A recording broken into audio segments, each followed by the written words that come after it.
Strike को लगभग 5 साल पूरे हो गए। हमारे वीर सैनिक सरहदों पे खड़े रह करके देश की रक्षा करते हैं। मुझे लगता है उनकी रक्षा के लिए एक और एयर स्ट्राइक की आवश्यकता है।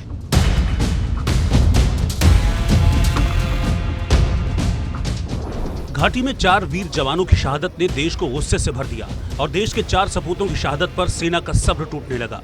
आतंकियों की कब्र खोदने के लिए सेना एक्शन मोड में उतर आई। डोडा के इन जंगलों में छिपे आतंकियों की तलाश तेज हो गई। जमीन से लेकर आसमान तक सेना का सर्च ऑपरेशन तेज हो गया है। सुरक्षा बलों ने भी इस ऑपरेशन को लगातार चलाया हुआ है। इलाके में घेराबंदी कर सुरक्षा बलों के जवान, जम्मू कश्मीर पुलिस और भारतीय सेना उस पूरे इलाके में तलाशी अभियान चला रही है। आपको बता दें कि अगर आप देखें तो 11 और 12 जून को आतंकी हमले जो डोडा में अलग अलग इलाकों में, छतरगला और एक अलग इलाके में हुए थे, उसके बाद से वहां पर आतंकी गतिविधियां तेज हुई। 26 जून को 3 आतंकी वहां पर मार गिराए गए थे और उसके बाद से लगातार आतंकी जो हैं अलग अलग इलाकों में स्पॉट हो रहे थे। और अब जब 2 दिन पहले आतंकियों ने सुरक्षा बलों के जवानों पर फायरिंग की, जिसमें 4 सेना के जवान शहीद हुए, उसके बाद से ऑपरेशन चल रहा है। सेना डोडा के इस जंगल का चप्पा चप्पा खंगाल रही है। जंगलों में सेना उन आतंकियों को ढूंढ रही है जिन्होंने जवानों पर कायराना हमला किया था। घात लगाकर किए गए इस हमले में देश ने अपने 4 वीर सपूतों को खो दिया। जो हमारे माटी के लाल वीर जवान जिन्होंने देश के लिए कुर्बानी दी, शहादत दी, उनको नमन करता हूं। राजस्थान की भूमि वीरों की भूमि रही है और हमेशा ही देश सेवा के लिए, देश की रक्षा के लिए आगे बढ़ के हमारे जवान आए हैं। देश शहादत को सलाम कर रहा है। कैप्टन ब्रजेश थापा, सिपाही ब्रजेंद्र सिंह, सिपाही अजय कुमार सिंह और नायक डी राजेश की वीरता को नमन कर रहा है। कैप्टन ब्रजेश थापा का पार्थिव शरीर जब उनके घर पहुंचा तो शहीद को आखिरी विदाई देने जन सैलाब उमड़ पड़ा।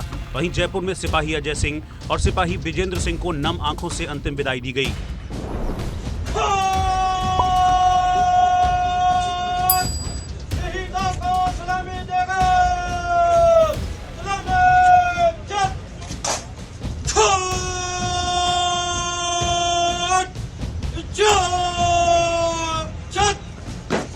हमारे वीर सपूत अजय सिंह और विजेंद्र सिंह दोनों शहीद हो गए आतंकवादी हमले में। ये हमारे सबके लिए दुख की बात है और एक तरफ से गौरव की बात भी है कि हमारे सपूत, शेखावाटी के सपूत जिन्होंने देश की एकता और अखंडता के लिए अपने प्राण न्यौछावर कर दिए, शहादत दे दी, तो ऐसे शहीदों को हम सत सत नमन करते हैं, सैल्यूट करते हैं। इनके माता पिता को, परिजनों को हम प्रणाम करते हैं और निश्चित रूप से ये सिलसिला रुकना चाहिए। काफ़ी आतंकवादी घटनाएं बढ़ रही हैं, तो हमारी सरकार को, केंद्र सरकार को इसके ऊपर कोई कड़ा एक्शन लेना चाहिए। देश जवानों की शहादत का बदला मांग रहा है। पूरे देश से एक ही आवाज उठ रही है, आतंकियों को करारा जवाब मिले। आतंक के गढ़ में घुसकर वार हो, लेकिन सवाल है कि आतंक का अंत कब तक और आतंक के जड़ से खात्मे का क्या है action plan. Bureau report, India news.